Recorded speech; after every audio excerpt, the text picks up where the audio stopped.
septiembre del 2013. ¿Qué tal? Muy buenos días, bienvenidos todos a su programa Contacto Directo. Hoy estaremos con Miguel Carvajal, asambleísta nacional de Alianza País, exministro coordinador de Seguridad Interna y Externa durante los hechos del 30 de septiembre del 2010. La protección presidencial durante la revuelta policial, los servicios de inteligencia, la comisión investigadora, hablaremos al respecto. Además estará con nosotros Nelsa Curbelo, directora de la Fundación Ser Paz, el espacio de la mujer que busca crear el Papa dentro de la Iglesia, y también el tema de los embarazos en adolescentes, dos puntos que abordaremos. Y hoy estará en nuestros estudios Gilmar Gutiérrez, asambleísta nacional de Sociedad Patriótica, jefe del bloque durante los hechos del 30 de septiembre. Los señalamientos de golpe de Estado de la Comisión Gubernamental que investiga el levantamiento policial y militar contra la ley del servicio público. Organizaciones sociales que se oponen a la explotación del Yasuní volvieron a protestar ayer recorriendo el Boulevard 9 de Octubre de Guayaquil y presentaron además una acción judicial para que se suspendan 2 anuncios publicitarios del gobierno que utilizan imágenes de niños. Ellos recorrieron la avenida 9 de Octubre con carteles, con caretas y gritando para pedir que la Corte Constitucional apruebe una consulta sobre el Yasuní. Al final llegaron a la gobernación, donde un funcionario recibió una carta explicando su pedido. Algunos de ellos presentaron una acción de protección en uno de los edificios de la Corte de Guayaquil. Era contra 2 anuncios televisivos, el primero referente al Yasuní, el otro sobre el 30 de septiembre del 2010. Emilio Chong explica por qué. No vamos a permitir que sigan usando a menores de edad, que está prohibido en la ley, para hacer spot engañosos sobre el tema Yasuní y usando una maquinaria publicitaria para, de una manera u otra, sacar de contexto la verdadera realidad de la Amazonía ecuatoriana. Dicen que organizarán protestas similares en otras partes del país para continuar exponiendo su punto de vista. Y el primer mandatario, Rafael Correa, durante una entrevista concedida ayer a un medio de comunicación, se refirió al 30 de septiembre ratificándose en que fue un intento de golpe de Estado, pero un golpe de Estado moderno, dijo. Lo resumió de la siguiente manera. Por supuesto que fue un golpe de Estado, pero los modernos, que surge por sembrar cizaña hasta que viene un brote de violencia, se generaliza y se rasgan la vestidura afuera el gobierno. Lo que le salió mal es que ellos esperaban que salga la población, como en otros casos, otros traidores, ¿no?, a votar al gobierno. Y salió la población para dar la vida por su gobierno. Pero dígame si no es un golpe de Estado que se tome en el aeropuerto, que se tome en la Asamblea Nacional, que se tome en los medios públicos, que quieran sacar estudiantes a las calles, que se subleve Fuerza Armada, porque la Fuerza Policial es una Fuerza Armada, y que a las 10 de la mañana ya un desubicado asambleísta esté pidiendo la renuncia del presidente. Eso no es golpe de Estado. ¿Qué más falta para que sea un golpe de Estado?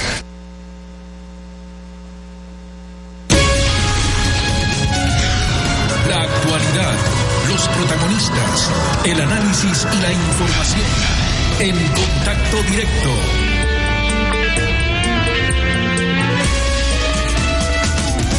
¿Qué tal, Lenin? Buen día, ¿cómo te va?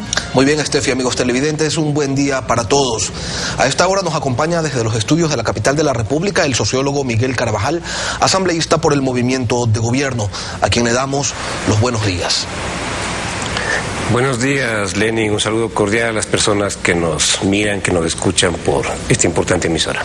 Asambleísta, el 30 de septiembre del 2010 usted ocupaba el cargo de ministro coordinador de Seguridad Interna y Externa y se refería a los hechos que ocurrían en el Hospital de la Policía en los siguientes términos. Recordemos.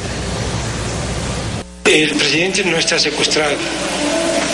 El presidente ha recibido atención médica y está recibiendo atención médica en el Hospital de la Policía. Está con guardia de la seguridad del Servicio de Seguridad Presidencial y también con protección de los policías que están allí. De tal manera que no está secuestrado.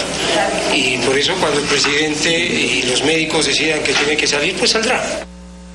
Pero luego los discursos cambiaron y se dijo que sí hubo un secuestro, que el presidente no estaba también allí dentro y que no podía salir por su propia voluntad, es decir, en el momento en que él quisiera, que sí se quiso dar un golpe de Estado.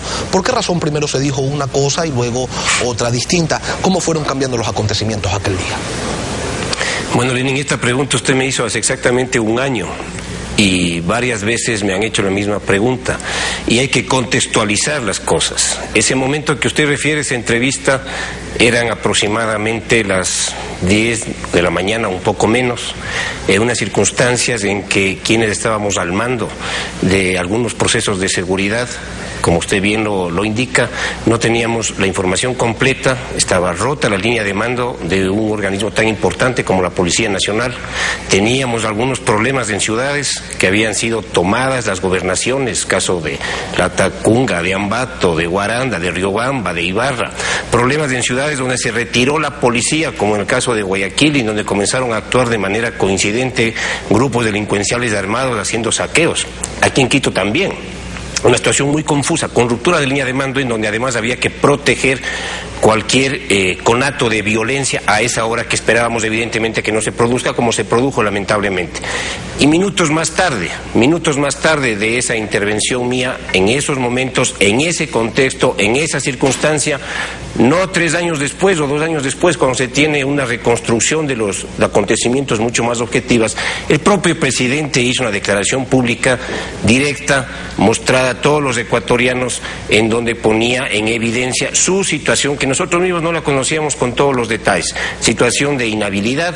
Después vimos toda la reconstrucción de los eventos de ese momento, que evidentemente daban cuenta de la imposibilidad que tenía el presidente de tener plena garantías de su seguridad, como se evidenció inclusive en el tiroteo de la noche, la imposibilidad de salir con toda la seguridad como lo exigíamos, porque si usted pasaría las tomas completas de ese momento de mi intervención, también decíamos que el presidente tiene que salir tal como ingresó a esa unidad policial, es decir, en su condición de presidente, con integridad física, con respeto a la autoridad que representa, y esto evidentemente no se produjo.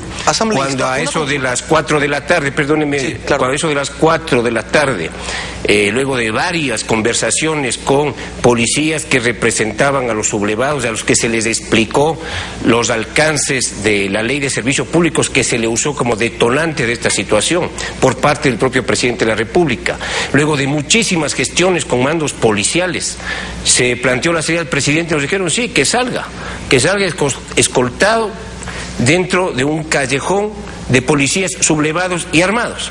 Eso era casi una invitación a un atentado, porque reflejaba una voluntad, inclusive de liquidación del presidente de la República, como se manifestó más tarde cuando el vehículo presidencial fue avaliado.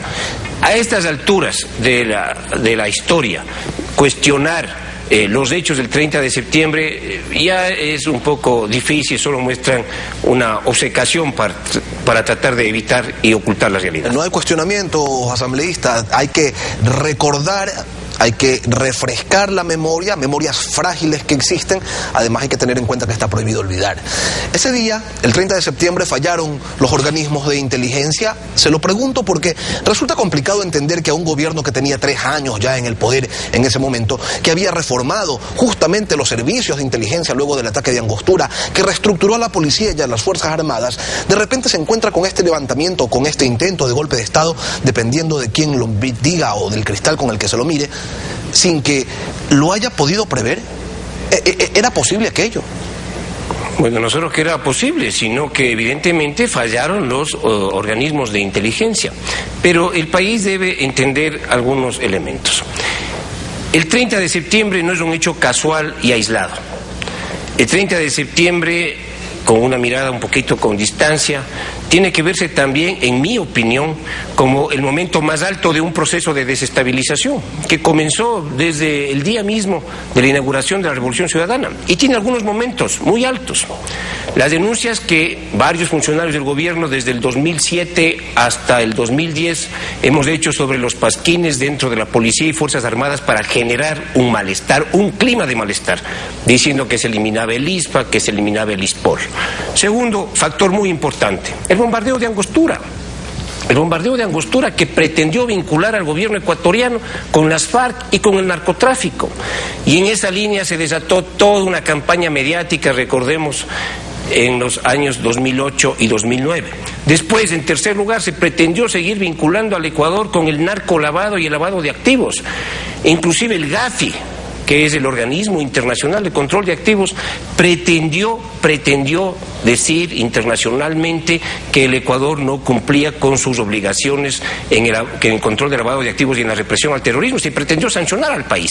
Esto era parte de una campaña de descomposición de la imagen externa y también de crear incertidumbre internamente. Todos estos elementos estaban allí actuando. La Secretaría Nacional de Inteligencia, que se creó con la nueva Ley de Seguridad Pública del Estado en el 2009, ¿qué permitió? Que los organismos de inteligencia de la policía y las Fuerzas Armadas se integren, se articulen, pero además permitió que se vinculen civiles como en todos los organismos modernos de inteligencia. Evidentemente esto es un proceso de desarrollo, de consolidación institucional, es un giro que el Ecuador dio con mucho retraso respecto a otros países de la propia región. Y si usted me pregunta, ¿fallaron estos organismos de inteligencia? Por supuesto que fallaron, porque las autoridades nunca fuimos advertidas de una situación de esta naturaleza. Asambleísta, revisemos un poco cómo devino la insurrección. Usted se ha referido a la ley de servicio público como una excusa. Lo cierto es que el gobierno había vetado este proyecto y los legisladores del país tenían dudas. No existían los votos hasta el día anterior a la insurrección para allanarse a ese proyecto, porque en la asamblea, se ha dicho, conocían de buenas fuentes cuáles podrían ser las consecuencias de esta reforma. Tan claro era el asunto que incluso el día 30 de septiembre, cuando el general González, jefe del Comando Conjunto, jura lealtad al presidente de la República cerca de las 4 de la tarde, 3, 4 de la tarde, dijo también que esa era una ley que los afectaba. Con todos estos elementos, parecería que el único que no vio venir esa avalancha era el Ejecutivo. ¿Cómo lo analizaron ustedes luego, cuando ya habían pasado los meses, y cómo lo analizan ahora? Bueno, tal vez usted podría ver la avalancha ahora desde el 2012, 2011, 2013. Nosotros en 2009, 2010 sabíamos que había estas circunstancias, pero si usted podía ver esa avalancha el 30 de septiembre, su obligación era comentarnos. Y yo creo que es muy fácil decir a la distancia se veía venir las avalanchas. ¿Ustedes no le preguntaron a los asambleístas por qué se oponían tanto, por qué tenían tantas dudas, por qué no ratificaron el veto del presidente de inmediato, por qué incluso el presidente de la República amenazó con disolver la asamblea a través de una muerte cruzada? Y voy a ir al tema de la ley que usted hace referencia. Hay un texto específico en la Ley de Servicio Público que excluía a militares, policías, bomberos, miembros de la Comisión de Tránsito del Guaya, de todas las regulaciones que se estaban planteando para el resto del sector público, reconociendo justamente la particularidad de su trabajo. Fines de semana, no horas extras, trabajos de riesgo, etcétera. Se excluía y así se lo difundió dentro de Fuerzas Armadas, dentro de la policía. Pero evidentemente este no era un problema solamente de información, este era un problema de manipulación para generar una situación de caos, una situación de desestabilización, como también lo mencioné yo a eso de las 10 de la mañana del día 30 de septiembre en el contexto del video que usted presentó al inicio de este programa. Se lo planteó. Pero son cambios necesarios. Aquí hay que entender que estamos frente a una serie de cambios institucionales. Uno de los cambios, por ejemplo, era que una vez que teníamos mejoría en las condiciones salariales de la fuerza pública ecuatoriana, había que eliminar una serie de mecanismos de compensación que se usaron muchos años. Por ejemplo, el que por cada condecoración exista un reconocimiento económico. La condecoración no tiene que estar asociada necesariamente con reconocimiento económico. Eso se eliminó, pero se agregó a los haberes policiales y militares. Y tanto es así que no hubo ninguna afectación de las remuneraciones que reciben policías y militares. Más bien se produjo y se ha venido produciendo un nivel de equiparación de los ingresos al interior de Fuerzas Armadas y la policía para que exista homogeneidad. Pero son cambios, son transformaciones institucionales. No se olvide que usted ha planteado el tema de inteligencia.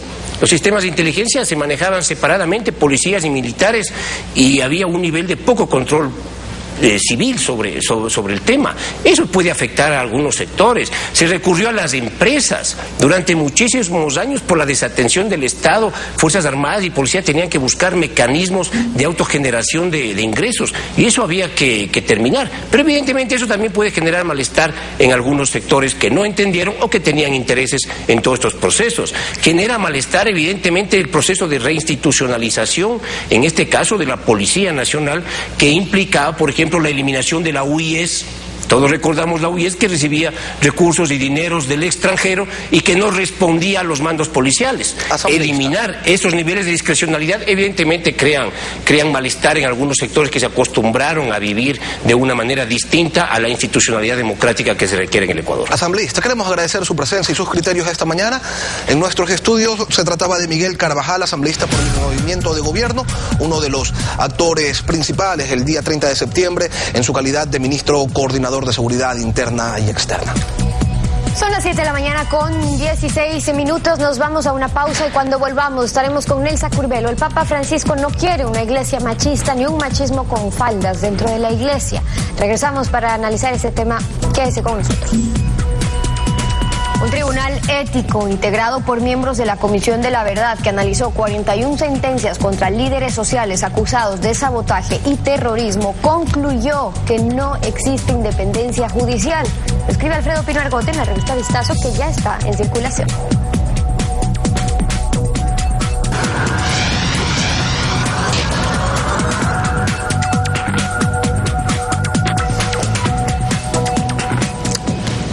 Son las 7:22 en Contacto Directo. En la reciente entrevista al Papa Francisco que publicó la Civiltà Católica, se le consultó sobre cuál debe ser el rol de la mujer en la iglesia y él contestó que es necesario ampliar los espacios para una presencia femenina más incisiva en la iglesia. Temo, decía el Papa, la situación del machismo con faldas, porque la mujer tiene una estructura diferente del varón, pero los discursos que oigo sobre el rol de la mujer a menudo se inspiran en una ideología machista. Las mujeres están formulando cuestiones profundas que debemos afrontar. La iglesia no puede ser ella misma sin la mujer y el papel que ésta desempeña. La mujer es imprescindible para la iglesia. María, una mujer es más importante que los obispos. Nelsa Curbelo, bienvenida. Muchas gracias por estar con nosotros.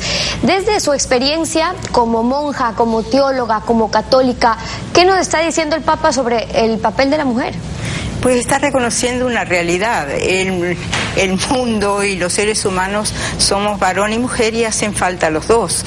La diferencia muchas veces no está en el qué, sino en el cómo se hacen las cosas. Y yo creo que las mujeres aportamos una manera de hacer distinta dentro de la iglesia que tiene mucho más que ver con las relaciones, con la organización de un ambiente cálido y no tanto con la estructura y las leyes. Y eso es fundamental. El Papa va más allá al decir que hay que trabajar más hasta elaborar una teología profunda de la mujer. En los lugares donde se toman las decisiones importantes es necesario el genio femenino. Afrontamos hoy este desafío, dice el Papa, reflexionar sobre el puesto específico de la mujer, incluso allí donde se ejercita la autoridad en los varios ámbitos de la iglesia. ¿Qué cree usted sobre esto? Que es importante, porque donde no está la mujer en la iglesia son en los puestos de decisión. Está en las iglesias de manera mayoritaria, está en todo lo que es servicio, pero cuando se toman decisiones, las mujeres no están ni estamos, y eso es una carencia grave. Por eso se habla la posibilidad de que nombre mujeres cardenales, porque los cardenales no tienen que ver con el orden, con el sacramento del sacerdocio, sino que son consejeros del Papa. Y el Papa podría elegir mujeres consejeras en el sentido de que le ayuden a pensar las reformas impresionantes que hay que hacer en la iglesia. Ahora, ese cambio y algunas otras que ya se han propuesto, ¿cree que realmente se puedan dar? Porque, claro, precisamente lo que llama la atención es que el rol de la mujer en la sociedad es fundamental, que sea tan reconocido en cada una de sus funciones y que finalmente, aun cuando la Iglesia reconoce el papel importante de la mujer y de la Virgen, el papel inigualable de la Virgen en su condición de mujer, en la jerarquía eclesiástica no se siente equiparado a aquel rol en la realidad que ejerce. No, porque María tiene un rol que las mujeres admiramos, pero que en general no es muy imitable, porque es madre y es virgen, entonces siempre falta uno de los dos elementos para las mujeres.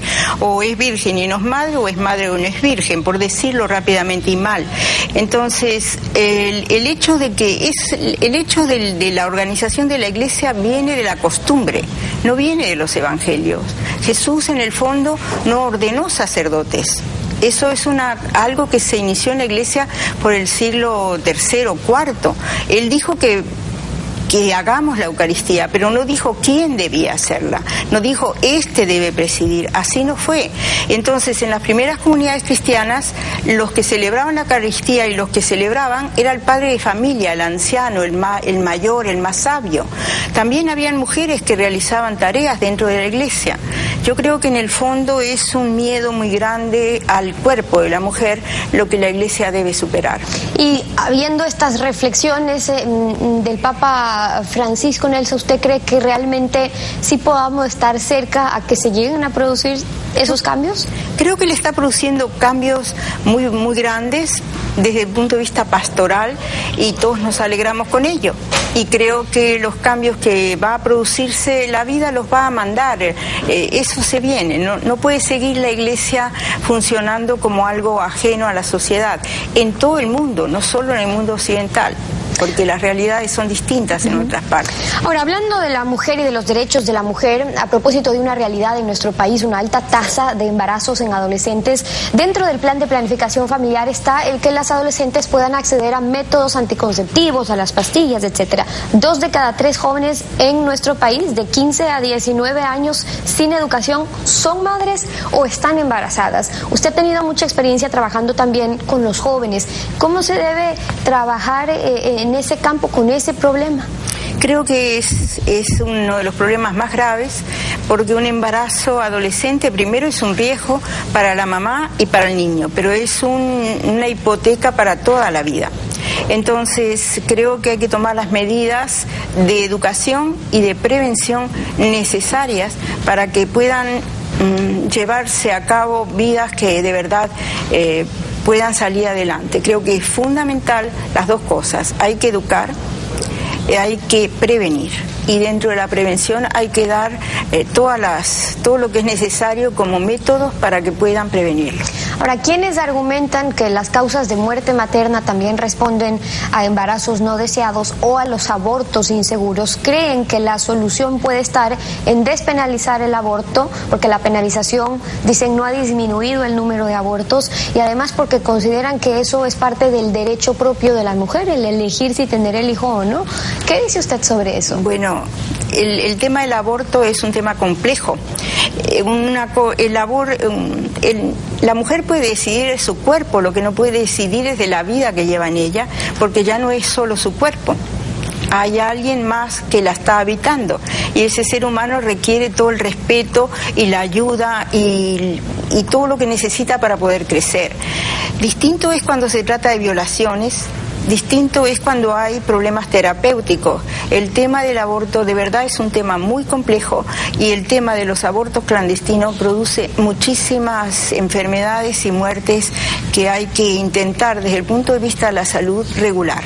Entonces, por un lado usted dice, bueno, si se necesita esta planificación familiar, si en el trabajo de prevenir está bien el tema, por ejemplo, de los anticonceptivos, es una cosa. Sí. Lo otro es ya plantear, por ejemplo, la despenalización del aborto, o argumentar que aquel aborto es un derecho mismo de la mujer. Si eso es un tema de educación también, de valores, de familia, de la subsidiariedad que el Estado le permite a la sociedad civil, es decir, a la familia que lo pueda resolver en sí misma, ¿cómo se lo debe tratar? Primero, creo que no hay que despenalizarlo como tal, porque el hecho de cortar una vida es ya un tema de penalización. Yo no puedo decidir sobre algo que no me corresponde solo a mí, y la prueba es tantos niños y jóvenes que han nacido y que no han sido queridos y que actualmente son el orgullo de sus padres. Entonces ahí hay que andar con mucho cuidado. Distinto es cuando se han producido violaciones traumáticas muy, muy fuertes, muy graves, en que creo yo que la mujer puede tener derecho a decir: yo no puedo querer un hijo engendrado en estas condiciones, si el caso se da. Y cuando hay peligro de verdad de la vida de la madre, del hijo, tienen que de verdad decidir, pero no se puede dar carta blanca al aborto como tal y que se pueda realizar en cualquier sentido. Eso no me parece correcto. La experiencia de Nelsa Curbero acompañándonos hoy en Contacto Directo. Son las 7:31 de la mañana. Muchas gracias por haber estado con nosotros. Muchas gracias a ustedes. Nos vamos a una pausa y en instantes estaremos con Gilmar Gutiérrez. La Comisión del Gobierno que investiga la sublevación policial y militar del 30 de septiembre señala a Sociedad Patriótica y a MPD en un intento de golpe de Estado. Vamos a revisar ese tema al volver. Quédese con nosotros. En su mejor expresión, el hombre es el más noble de los animales, separado de la ley, y la justicia es el peor, lo dijo Aristóteles. La primera obligación de una sociedad es la justicia. Lo escribe Patricia Estupiñán en la revista Vistazo, que ya está en circulación.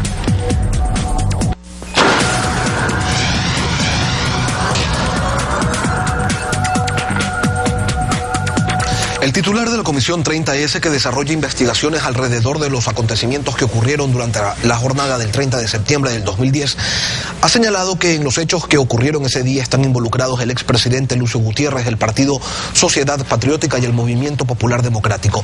Esto en función de la información que esta comisión ha recogido a testimonios y videos que dice tener.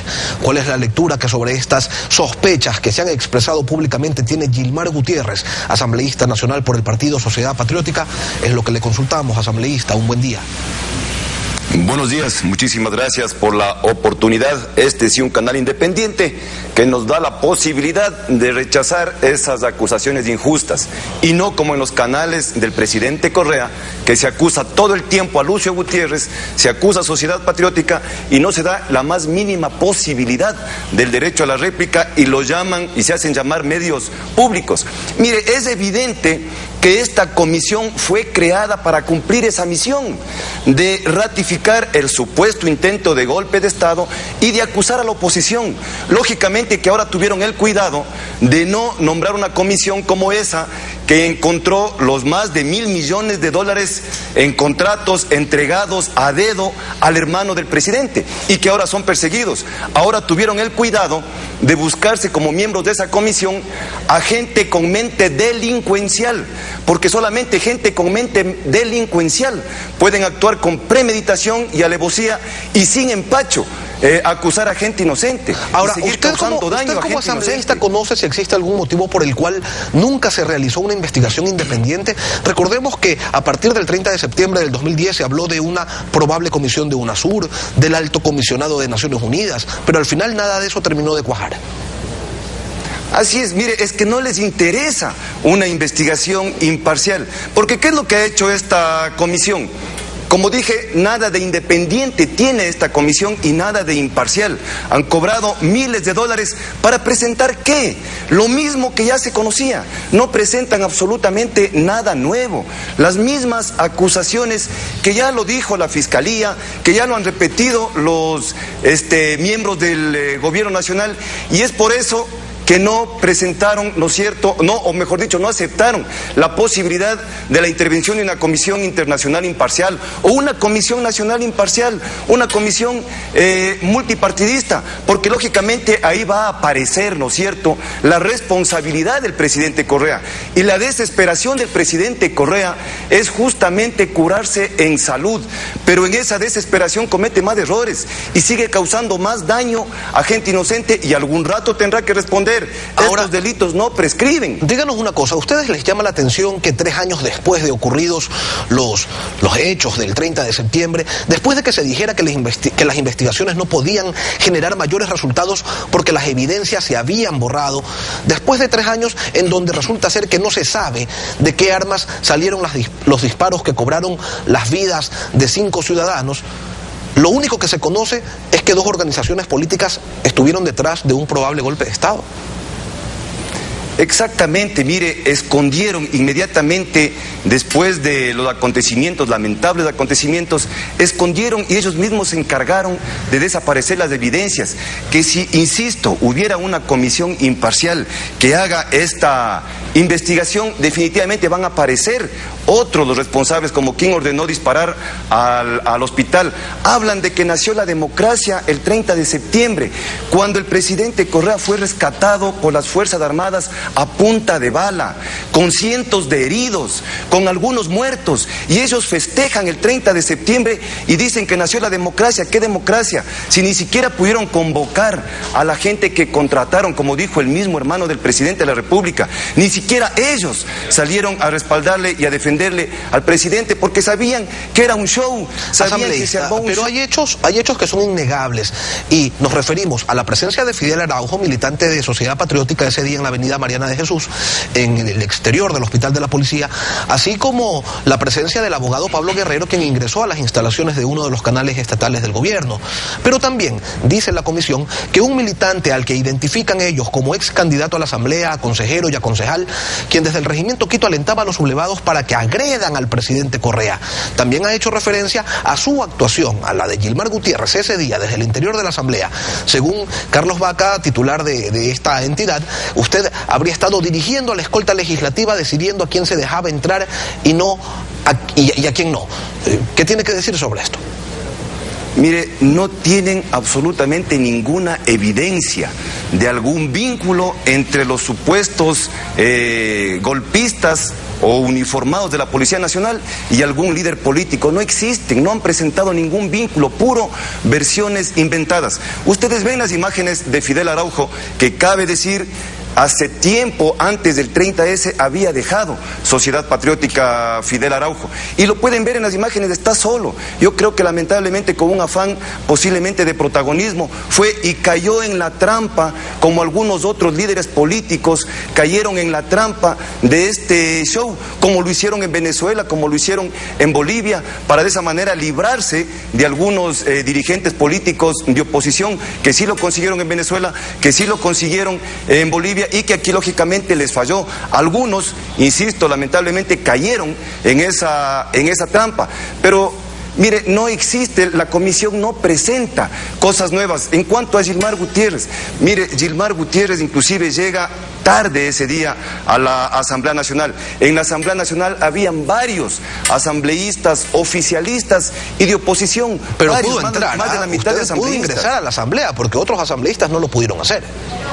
Insisto, cuando yo llego ya habían más del 50% de asambleístas y es todo lo contrario. Mire que como presidente nacional, y por eso es que no ven imágenes de miembros de Sociedad Patriótica en esta huelga de la Policía Nacional, es porque la orden, y pueden preguntar a los asambleístas y pueden preguntar a miembros del partido político, la orden del presidente nacional del partido fue de que nadie participa, ni siquiera con declaraciones, ni en favor ni en contra del supuesto intento de golpe de Estado o en ese momento de la huelga policial, que si el presidente de la República no cometía la irresponsabilidad de irse a meter donde los supuestos golpistas, le aseguro, no pasaba nada, la huelga terminaba y con seguridad hubieran habido sancionados, uniformados sancionados por insubordinación de acuerdo al reglamento de disciplina militar interno que tiene cada fuerza. Le aseguro que si el presidente no cometía esa responsabilidad,